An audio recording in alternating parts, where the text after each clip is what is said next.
হলো আমাদের গরু, কোরবানির গরু।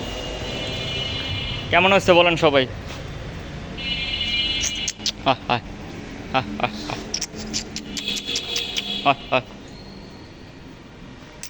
গরুটা কত হতে পারে আনুমানিক? আপনারা বলেন, আমি বললাম না। না বলি, 90,000 টাকা দাম।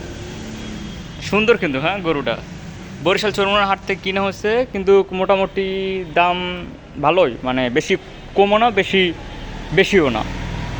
90,000 টাকার মধ্যে সুন্দর একটা গরু পাওয়া গেছে। সকালে গোসল মোসল করাইয়া খারটা দেওয়া হয়েছে, খড় দেওয়া হয়েছে, ঘাস দেওয়া হয়েছে, খাইছে। ইনশাল্লাহ আগামীকাল জবাই হবে এই জায়গাতেই। কান্দিস না, কান্দিস না, আহারে বেচারা মন খারাপ করছে।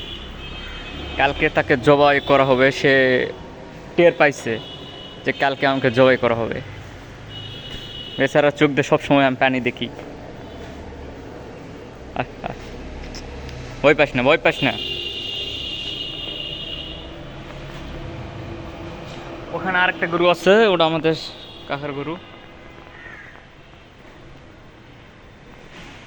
এই হলো গরু। খা ঘাস, খা ঘাস, খা ওই ঘাস, খা ঘাস, খা ঘাস, খা ঘাস, খা ঘাস, খা। ও এমন করে কেন? ঘাস, ওই ওই ঘাস, ঘাস, ওই ঘাস, ওই ঘাস খায় না, এছাড়া বই আছে। ও মাই গড!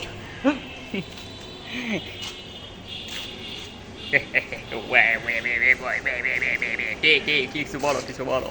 বলে হামা হামা হামা হামা।